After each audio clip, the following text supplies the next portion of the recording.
ایسے اشارے ملے ہیں کہ ایرانی سپریم لیڈر خامنائی اب نہیں رہے۔ اسرائیلی وزیر اعظم نیتن یاہو کا دعویٰ، یہ بھی کہا کہ خامنائی کی موت کی تصدیق نہیں کی گئی۔ ایرانی پاسداران انقلاب کے کمانڈر بھی مارے گئے۔ خامنائی کے کمپاؤنڈ کو تباہ اور سینئر جوہری حکام بھی مارے گئے۔ آئندہ دنوں ایران میں ہزاروں اہداف کو نشانہ بنایا جائے۔ ایرانی حکام نے تردید کرتے ہوئے کہا کہ آیت اللہ خامنائی ٹھیک اور محفوظ مقام پر ہیں۔ اسرائیلی میڈیا کے مطابق آیت اللہ علی خامنائی کے کمپاؤنڈ پر 30 بم گرائے گئے۔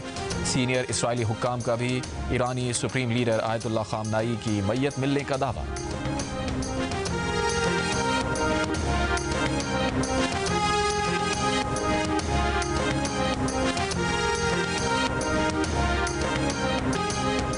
اسرائیلی اور امریکی حملوں کے بعد ایران نے آبنائے ہرمز بند کر دی۔ خلیج فارس اور خلیج عمان کے درمیان واقع دنیا میں تیل کی ترسیل کا سب سے اہم راستہ بند ہو گیا۔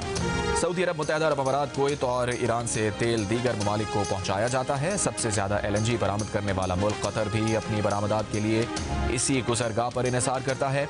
برطانوی خبر رساں ادارے کے مطابق دنیا میں استعمال ہونے والے مجموعی تیل کا تقریباً 5واں حصہ اسی راستے سے گزرتا ہے۔ گزشتہ سال اوسطاً روزانہ 2 کروڑ بیرل سے زائد خام تیل اور دیگر ایندھن اس راستے سے منتقل کیا گیا تھا۔ آبنائے ہرمز کی بندش سے تیل کی سپلائی متاثر ہونے اور قیمتیں بڑھنے کے خدشات پیدا ہو گئے۔ PNSC کے جہازوں کو آبنائے ہرمز سے دور رہنے کا حکم۔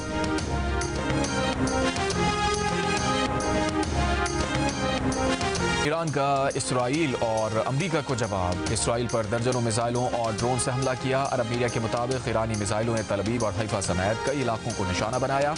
اسرائیلی حکام کا کئی میزائلوں کو فضا میں ہی تباہ کرنے کا دعویٰ۔ کچھ میزائلوں کے ٹکڑے حیفا کے جنوبی علاقوں میں بھی گرے۔ پاسداران انقلاب کا کہنا ہے اسرائیل میں فوجی اور سیکیورٹی مراکز کو نشانہ بنایا۔ میزائل اور ڈرون حملے جاری رہیں گے۔ ابھی پرانے ذخیرے کے میزائل داغے ہیں۔ جلد ایسے ہتھیار سامنے لائیں گے جو پہلے کبھی نہیں دیکھے گئے ہوں گے۔ اسرائیل کی ایران کے خلاف حملے جاری رکھنے کی دھمکی، کہا یقینی بنائیں گے کہ ایران کے پاس خطے اور عالمی استحکام کو نقصان پہنچانے کی صلاحیت نہ بچے۔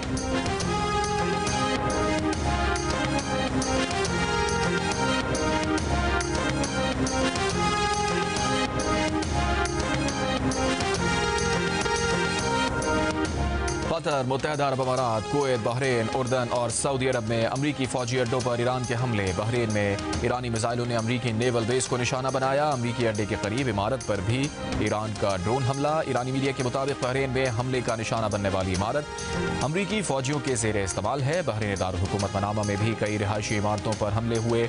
دوحہ میں الوریت کا امریکی بیس بھی دھماکوں سے گونج اٹھا۔ قطر پر 44 میزائلوں اور 8 ڈرون طیاروں سے حملے کیے گئے۔ قطری حکام کا کئی میزائلوں کو فضا میں ہی ناکام بنانے کا دعویٰ۔ قطر میں عوامی تقریبات اور اجتماعات معطل۔ اردن کا داغے گئے 49 ڈرون اور میزائلوں کو مار گرانے کا دعویٰ۔ کوئی جانی نقصان نہیں ہوا۔ سعودی عرب کے دارالحکومت ریاض میں بھی دھماکے سنے گئے۔ کویت میں بھی امریکی فضائی اڈے پر ایران نے ڈرون اور میزائل حملے کیے۔ کویتی میڈیا کے مطابق ایرانی حملے کے بعد مقامی اسپتال میں 12 زخمی لائے گئے۔ 3 کویتی فوجی بھی معمولی زخمی ہوئے۔ کویت نے ملک کی تمام مساجد میں نماز تراویح کی ادائیگی تا حکم ثانی روک دی۔ عراق کے شہر اربیل میں ایرانی ڈرون طیارہ گر کر تباہ۔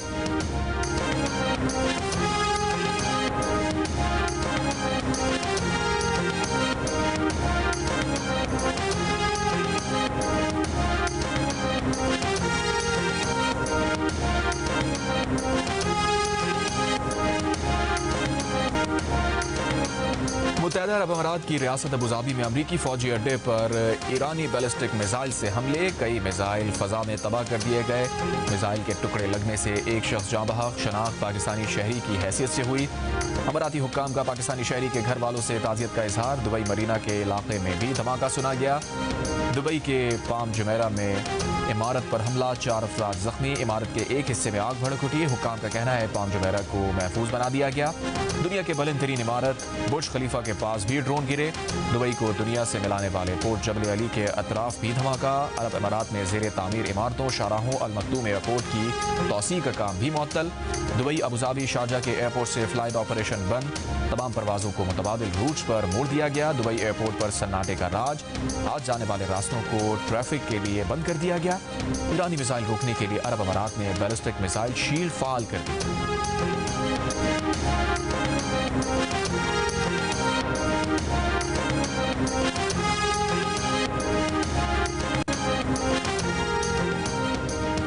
ایرانی پاسداران انقلاب کا 200 امریکی فوجیوں کی ہلاکت اور زخمی ہونے کا دعویٰ غلط ہے۔ ترجمان سینکوم کا کہنا ہے کہ امریکی بحریہ کے جہاز کو نقصان پہنچانے کا ایرانی دعویٰ بھی غلط ہے۔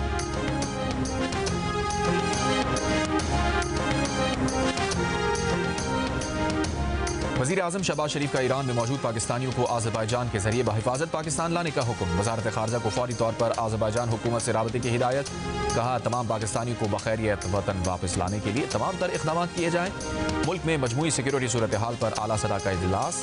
وزیر اعظم کو بریفنگ میں بتایا گیا کہ تمام سیکیورٹی ادارے موجودہ صورتحال کے پیش نظر الرٹ ہیں۔ ملک کی سلامتی کے تحفظ کے لیے تمام ضروری اقدامات بروئے کار لائے جا رہے ہیں۔ وزیر اعظم نے کہا عوام اور مسلح افواج ملک کی سلامتی، خود مختاری اور علاقائی سالمیت کے تحفظ کے لیے ہر دم تیار ہیں۔ فیلڈ مارشل کی زیر قیادت افواج پاکستان بہترین انداز میں اپنے فرائض سر انجام دے رہی ہیں۔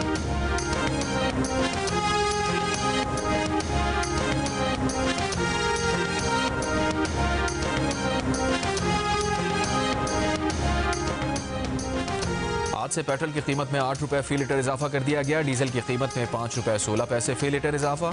پیٹرول کی نئی قیمت 266 روپے 17 پیسے فی لیٹر مقرر۔ ڈیزل کی نئی قیمت 280 روپے 86 پیسے فی لیٹر۔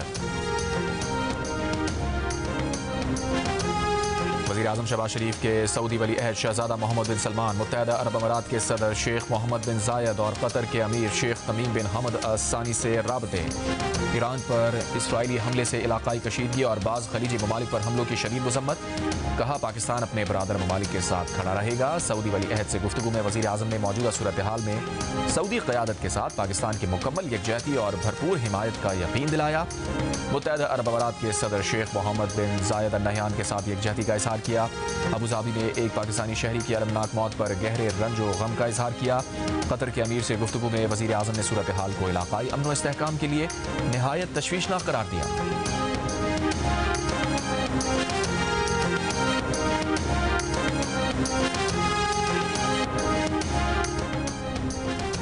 پاکستان کا مشرق وسطیٰ کے بحران کے پرامن اور مذاکراتی حل کے لیے فوری اقدامات کی ضرورت پر زور۔ وزیر خارجہ اسحاق ڈار کا ایران کے وزیر خارجہ عباس اراغچی سے رابطہ۔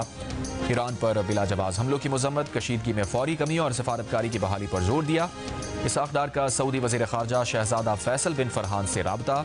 دونوں رہنماؤں کا خطے میں تیزی سے بدلتی صورتحال پر گہری تشویش کا اظہار، صورتحال پر قریبی رابطے میں رہنے پر اتفاق۔ اسحاق ڈار کے UAE کے ہم منصب اور قطر کے وزیر مملکت برائے خارجہ امور سے بھی رابطے۔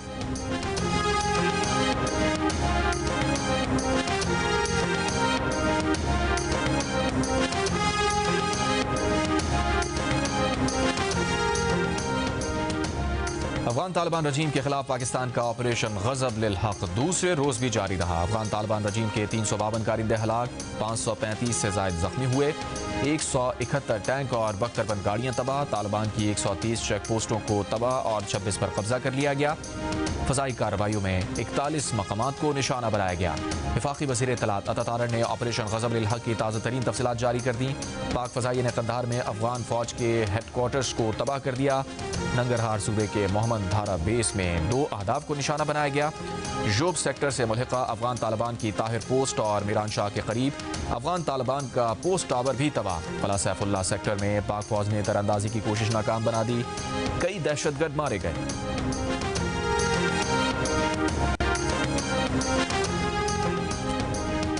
اقوام متحدہ سلامتی کونسل کا ہنگامی اجلاس کچھ دیر بعد شروع ہوگا۔ جرمنی اور فرانس کا کہنا ہے کہ ایران پر حملوں میں حصہ نہیں لیا۔